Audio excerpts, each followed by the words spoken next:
మహాగణుడా నిన్నే ప్రస్తుతించేదన్. చీకట్లు తొలగించే నీ దివ్య వెలుగును మరువగలనా మహనీయుడా. సంద్రాన్ని అణచిన నీ గొప్ప శక్తిని విడువగలనా నా యేసయ్యా. చీకట్లు తొలగించే నీ దివ్య వెలుగును మరువగలనా మహనీయుడా. సంద్రాన్ని అణచిన నీ గొప్ప శక్తిని విడువగలనా నా యేసయ్యా. నా జీవానికి జీవం నీవయ్యా, నా గానానికి రాగం నీవయ్యా. నా జీవానికి జీవం నీవయ్యా, నా గానానికి రాగం నీవయ్యా. కరములు చాపి స్వరములు ఎత్తి హృదయం తెరచి సర్వం మరచి మనోహరుడా నీకే ప్రణమిల్లెదన్. మహాగణుడా నిన్నే ప్రస్తుతించేదన్. శిరమును వంచి గజములు ఎత్తి కలతను విడిచి కృపలను తలచి మనోహరుడా నీకే ప్రణమిల్లెదన్. మహాగణుడా నిన్నే ప్రస్తుతించేదన్. భోజనము సిద్ధపరచితివి, నా తల నూనెతో నిండితివి, నా తల నూనెతో నిండితివి. నా గిన్నె నీది ఫుల్లు అయ్యా, నా గిన్నె నీది ఫుల్లు చుందని. యెహోవాయే నా కాపరిగా నాకేమీ కొదువగును, నాకేమీ కొదువగును. నా బ్రతుకు దినములన్నిటను కృపాక్షేమాలు వెంటవచ్చును. నా బ్రతుకు దినములన్నిటను కృపాక్షేమాలు వెంటవచ్చును. మన ప్రభువును మన రక్షకుడు మన విమోచకుడైన యేసుక్రీస్తు నామములో మీ అందరకు శుభములు తెలుపుచున్నాను. ఈ నూతన సంవత్సరం అనగా 2024 సంవత్సరం దాటిపోయి 2025వ సంవత్సరంలో మనమందరము ప్రవేశపెట్టబడి ఉండగా ఆ రీతినే మనందరినీ సజీవముగా క్షేమముగా 24 దాటి 25లోకి ప్రవేశపెట్టిన దేవాది దేవునికి స్తుతులు చెల్లించుదాం. హల్లెలూయా, హల్లెలూయా. మంచిది, కొద్దిసేపు దేవుని మాటలు విందాం. దేవుని వాక్యము ఎంతో ఘనమైనది. దేవుడు మనకు ఆరోగ్యకరమైన జీవితాన్ని ప్రసాదించాడు అంటే కేవలము ఆయన వాక్యము ద్వారానే. వాక్యము అంతటి శక్తి కలిగినది కనుక ఆ వాక్యాన్ని మనం కొద్దిసేపు ధ్యానించుకుందాం. ఆ దేవుడు మన అందరినీ ప్రేమించి మనకిచ్చిన పరిశుద్ధ గ్రంథమైన బైబిల్ నుండి కీర్తనల గ్రంథం 89వ అధ్యాయం 21వ వచనాన్ని చూద్దాం. నా చెయ్యి ఎడతెగక అతనికి తోడయ్యుండును, నా చెయ్యి అతనికి ఎడతెగక తోడయ్యుండును. చిన్న ప్రార్థన చేసుకుందాం. పరిశుద్ధుడు అయిన దేవ, ప్రేమ కలిగిన తండ్రి, కృప కలిగిన యేసయ్య, నీకే స్తుతులు స్తోత్రములు వందనాలు చెల్లిస్తున్నాను దేవా. ప్రభా, ఈ సమయంలో ఒట్టివాడను మట్టివాడను అల్పుడను ప్రభువా, అల్పులలో అత్యల్పుడనైనా నేను నిలువబడి ఈ సమయంలో నీ మాటలు కొద్దిసేపు బోధించబోచుండగా నన్ను నీ సిలువ చాటున మరుగుపరచండి ప్రభువా. అయ్యా, మీరే మాట్లాడండి తండ్రి, మీరే మాట్లాడండి నాతోనూ మాతోనూ మా అందరితోనూ ప్రభువా. మీరే మాట్లాడి మీరే మహిమ పొందుకోండి నాయన. మీరు మాట్లాడితే చాలు ప్రభువా, మీరు మాట్లాడితే చాలు నాయన. అయా, వినువారి హృదయాలు స్పందించబడతాయి ప్రభువా, వినువారి హృదయాలు పొడవబడతాయి నాయన. నీ వాక్యము ద్వారా పొడవబడిన ప్రతి హృదయము కూడా పవిత్రమైన స్థితిలోకి మార్చబడతాయి ప్రభువా. అట్టి ధన్యత విని వారందరికీ దయచేయమని ప్రార్థిస్తున్నాను నాయన. అయ్యా, ఈ సమయంలో నేను తీసుకున్న వాక్యానికి కావలసిన మీ మాటలు నా నోట ఉంచండి నాయన. నా నోట ఉంచబడిన మీ మాటలను సూటిగా తేటగా మాట్లాడే కృపను నాకు దయచేసి మీరే మహిమ పొందుకోమని ప్రార్థిస్తున్నాను. వినగలిగిన వారికి వినగలిగిన చెవులు, గ్రహించగలిగిన వారికి గ్రహించగలిగిన మనస్సు దయచేయమని నజరేయుడైన యేసుక్రీస్తు అతి పరిశుద్ధ నామములో ప్రార్థించి అడిగి వేడుకొంచున్నాను తండ్రి. ఆమేన్. దేవుడు ప్రతి విషయంలోనూ, ప్రతి సందర్భంలోనూ, ప్రతి కదలికలోనూ మనలందరినీ ఆయన తన హస్తముతో పట్టి మనల్ని నడిపిస్తూ ఉంటాడు. ఈ 2024 సంవత్సరం నుండి కూడా ఆయన మనల్ని నడిపించి చివరికి మనల్ని 25వ సంవత్సరంలో కూడా ప్రవేశపెట్టాడు. ఇది చాలా అద్భుతమైన సంగతి.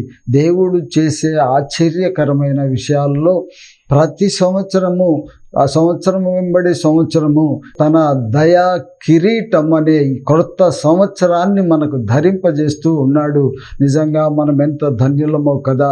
అటువంటి దేవాది దేవుణ్ణి స్తుతించుకుంటూ కీర్తనాకారుడు రాసిన ఈ కీర్తనలో దేవుడు ఏ విధంగా మన పట్ల తన కార్యాలు జరిగిస్తున్నాడు ఆయన మనకు వివరిస్తూ ఈ మాట అంటున్నాడు. ఈ 21వ వచనంలో, నా చెయ్యి విడువక ఎడతెగక అతనికి తోడైయుండును. నా చెయ్యి అతనికి ఎల్లప్పుడూ తోడైయుండును. సంవత్సరం వెంబడి సంవత్సరం అది మామూలుగానే వస్తూ ఉంటుంది.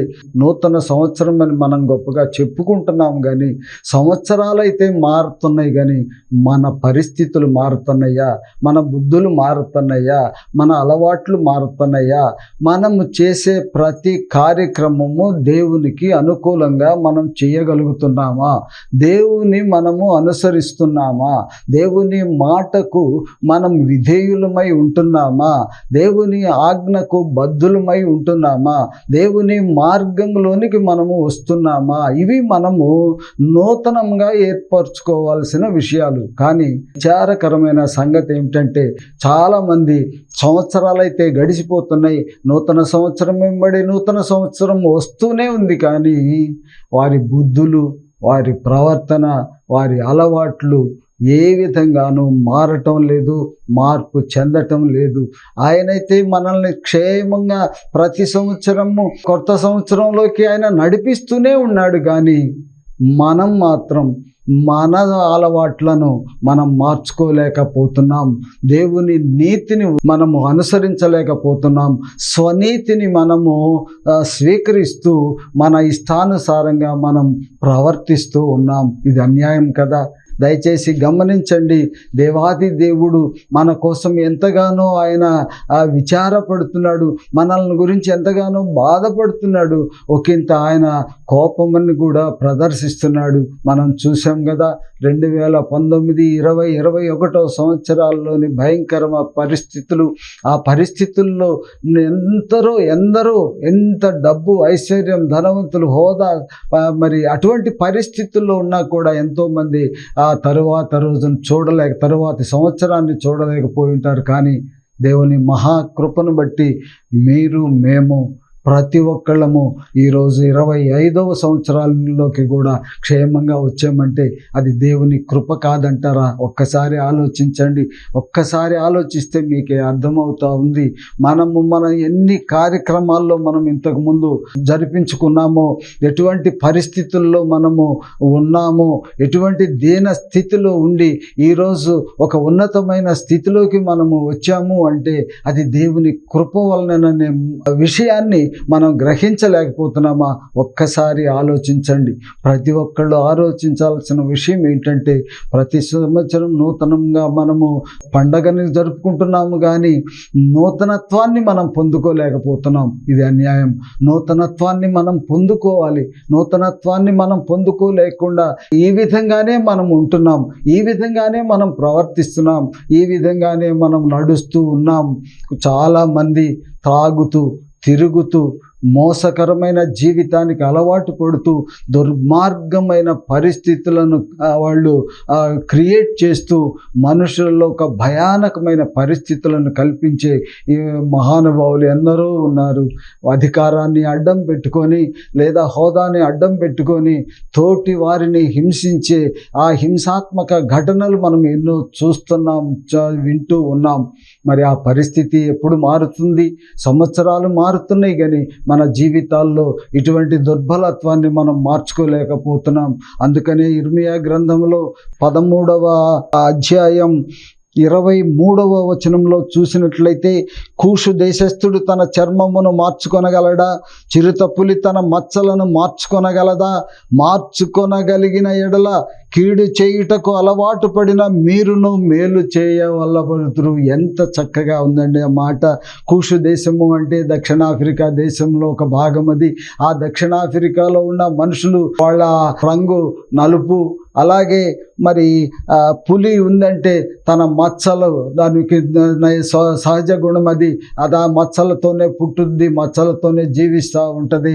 ఈ కూషు దేశంలో ఉండేవాడు తన చర్మ రంగుని మార్చుకోగలడా అంటే ఎన్ని సంవత్సరాలు వచ్చినా వాడు ఆ రంగును మార్చుకోలేడు. అలాగే పులి ఎన్ని సంవత్సరాలైనా అది మచ్చలతో అలాగే జీవిస్తుంటుంది, ఆ మచ్చలను మార్చుకోలేదు. అలాగే మనుష్యుడు కూడా ఏ విధమైన భయానకమైన పరిస్థితుల్లో నివసిస్తున్నాడు, ఎటువంటి తొందరపాటు చర్యలకు గురి అవుతున్నాడు, ఎటువంటి దుర్మార్గానికి పాల్పడుతున్నాడు, ఎటువంటి మోసపూరితమైన జీవితాన్ని కొనసాగిస్తున్నాడు, దురలవాట్లకు దుర్వ్యసనాలకు అలవాటు పడుతున్నాడు. వాటి నుండి వాడు మార్చుకోగలడా? వాడు మార్చుకుంటే వాడిలోని మృదుత్వాన్ని మనం చూడగలము. కానీ వాళ్ళు మార్చుకోరు. కూషు దేశస్థుడు తన రంగును మార్చుకోలేడు, పులి తన చర్మపు మచ్చలను మార్చుకోలేదు. కానీ మనిషి తనకున్న ప్రతి ఆ అనర్థాన్ని కూడా, ప్రతి విషయమైన ఆ దుర్వ్యాపారములు, దురాలోచనలు, ప్రతి విధమైన తాగుడు, జూదము ఇత్యాది భయంకరమైన అలవాట్ల నుండి వాడు దేవుని వైపు తిరగలేకపోతున్నాడు. దేవుని వైపు తిరగగలిగితే తప్పనిసరిగా మార్గాన్ని మార్చుకోగలడు.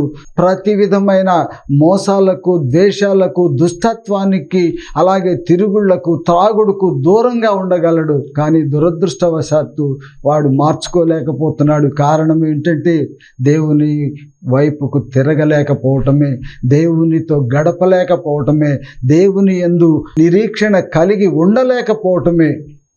నేనంటాను, కూషు దేశస్థుడు తన రంగును మార్చుకోలేడేమో కానీ, పులి తన చర్మం మీద మచ్చలను మార్చుకోలేదేమో కానీ, మనలో ఉన్న ప్రతి పాపము నుంచి మనము విడుదల పొందగలం. ఎలానంటే ప్రభు అయిన యేసుక్రీస్తును మన సొంత రక్షకునిగా అంగీకరించినప్పుడు, ప్రభు అయిన యేసుక్రీస్తును మన సొంత రక్షకునిగా అంగీకరిస్తే ప్రభువే నిన్ను మారుస్తాడు. ప్రభు ద్వారా మాత్రమే నువ్వు మారగలవు. నీ సొంతగా మారాలంటే నువ్వు మారలేవు సుమా. దేవుని వలన మాత్రమే నువ్వు మారగలవు. కనుక నువ్వు మారాలని నీకుంటే, నూతనంగా నీవు మారాలని నీవు ఉంటే, కొత్తగా నువ్వు మారాలని నీకుంటే రా, దేవుని దగ్గరకు రా. దేవుని దగ్గరకు వచ్చి ఆయన పాదాల మీద పడు. ఆయన పాదాలు పట్టుకొని బ్రతిమలాడు. ప్రభువా, నాకుండా ఈ దుస్థితిని, ఇటువంటి నా సాతాను క్రియలను, నాలో ఉండ దుర్మార్గాన్ని, పాపపు జీవితాన్ని మార్చు ప్రభువా అని నువ్వు ఆయనను పట్టుకో. ఆయన పాదాలను పట్టుకున్నప్పుడు తప్పనిసరిగా దేవుడు నిన్ను క్షమిస్తాడు.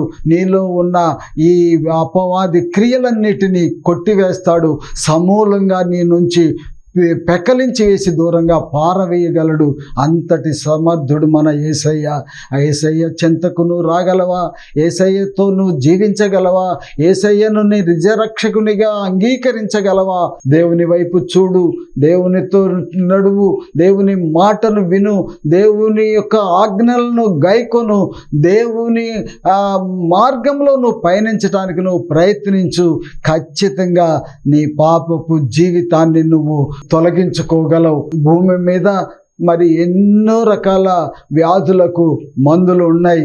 ఒక అవయవం చెడిపోతే తీసివేసి మరొక అవయవాన్ని అమర్చే అంత జ్ఞానం కలిగిన శాస్త్రజ్ఞులు ఎంతోమంది ఈ భూమి మీద ఉన్నారు. కానీ హృదయంలోని పాపాన్ని తొలగించే మందు ఇంతవరకు ఎవరు కనిపెట్టలేదు. మన హృదయంలోని పాపాన్ని తుడిచివేయగలిగిన మందు ఈ ప్రపంచంలో ఎక్కడా లేదు. ప్రభు అయిన యేసుక్రీస్తు తన పరిశుద్ధ రక్తాన్ని అందుకే మన కొరకు చిందించాడు. అందుకే తన పవిత్ర రక్తాన్ని మనకు ధారపోశాడు. ఆ రక్తములో నువ్వు కడుగబట్టడానికి సిద్ధపడితే ఆ రక్తము ద్వారా నీ పాపాన్ని నువ్వు తొలగించుకోగలవు.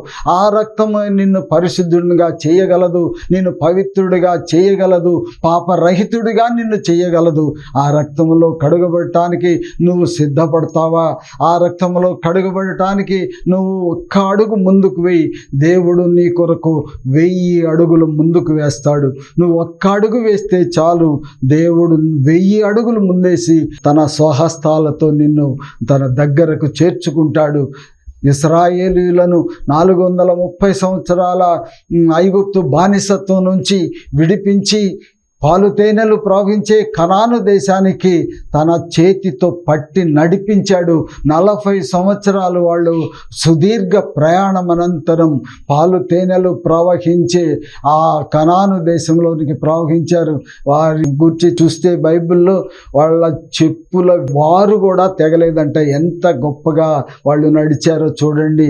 పగలు మేఘస్తంభమై రాత్రి అగ్నిస్తంభమై 20 లక్షల మంది ఇశ్రాయేలీయుల్ని నడిపించిన దేవాది దేవుడు ఆయన. నిన్ను నడిపించలేడా? నన్ను నడిపించలేడా? మనందరినీ నడిపించలేడా?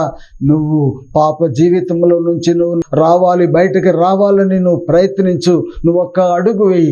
ఆయన 1000 అడుగులు వేసి నీ దగ్గరకు వచ్చి నీ చెయ్యి పట్టుకొని నూతనమైన జీవితంలోకి నిన్ను నడిపిస్తాడు. నీవందుకు సిద్ధమా? నువ్వందుకు సిద్ధమా?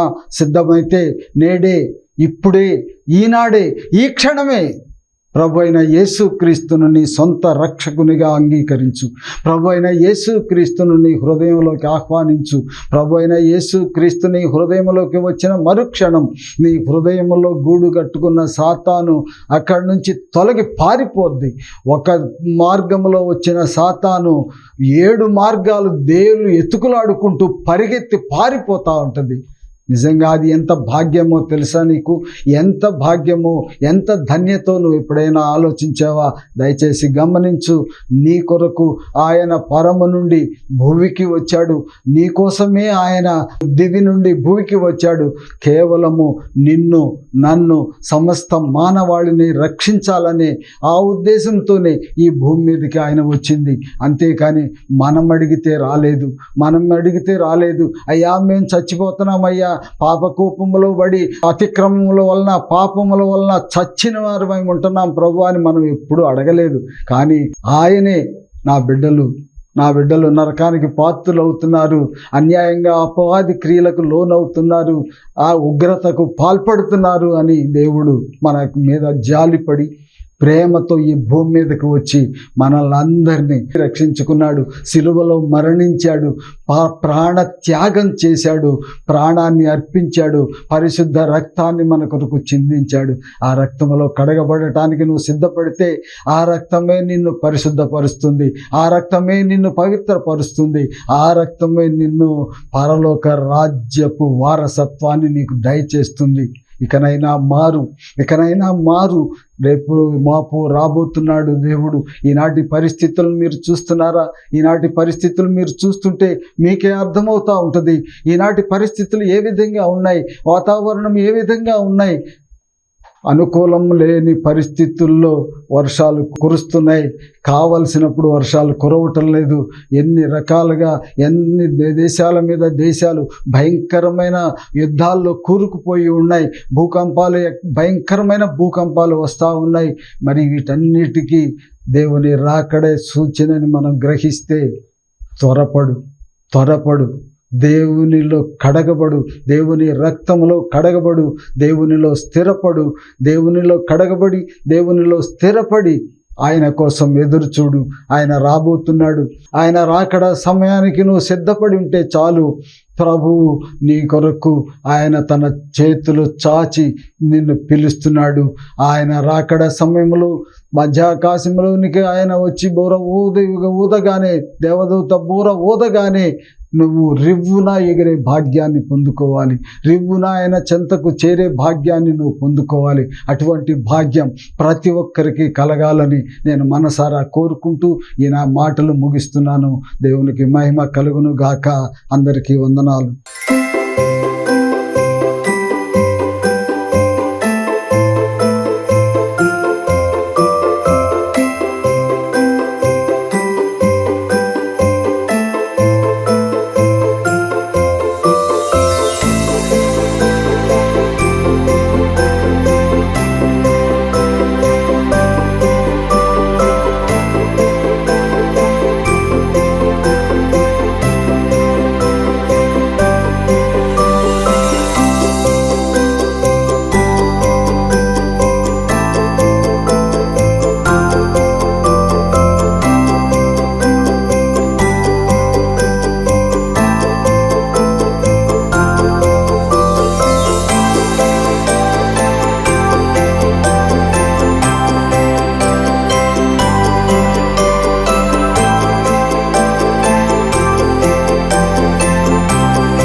చివరి ప్రార్థన చేసుకుందాం.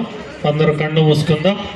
మేము అద్భుతాలు చూడటానికి ఆయన మీ యొక్క కృపను ఇవ్వండి. మా సమస్యలలో మాకు ఆలోచన కలుగచేయండి.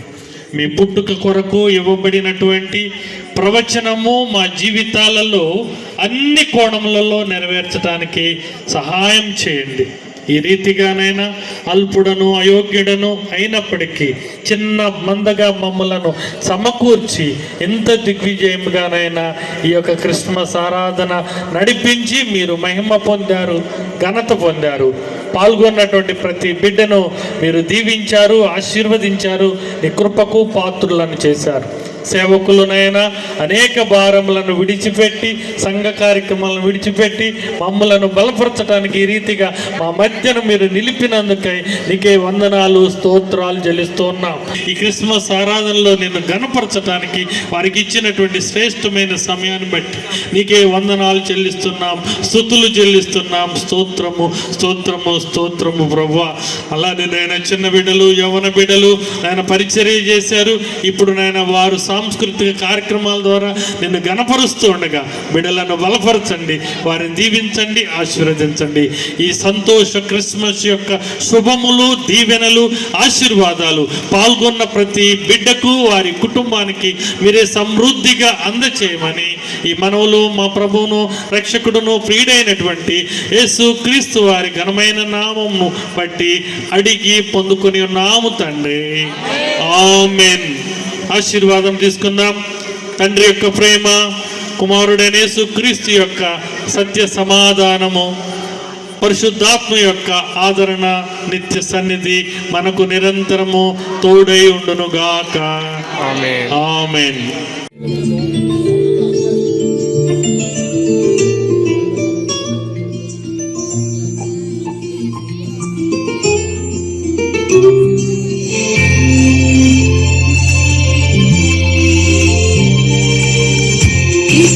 వచ్చింది, యేసయ్యను తెచ్చింది, వెలుగులో నింపింది, చీకటి పోయింది. క్రిస్మస్ వచ్చింది, యేసయ్యను తెచ్చింది, వెలుగులో నింపింది, చీకటి పోయింది. హోసన్నా హోసన్నా అనుచు ఆనందించెదం. యేసన్నా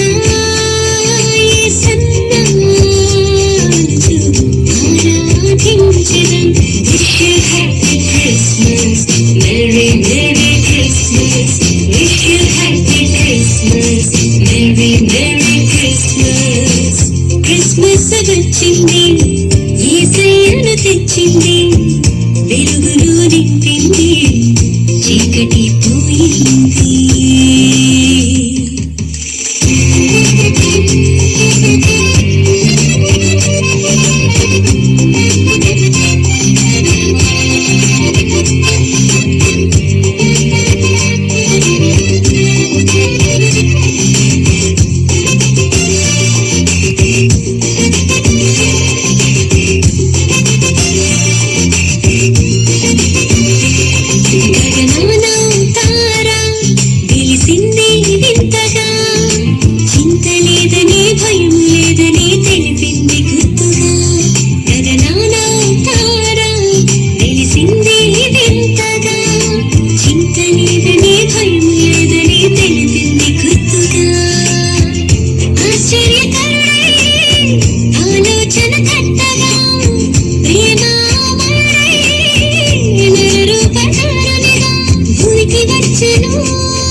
చేయును ప్రభు యేసుని జననం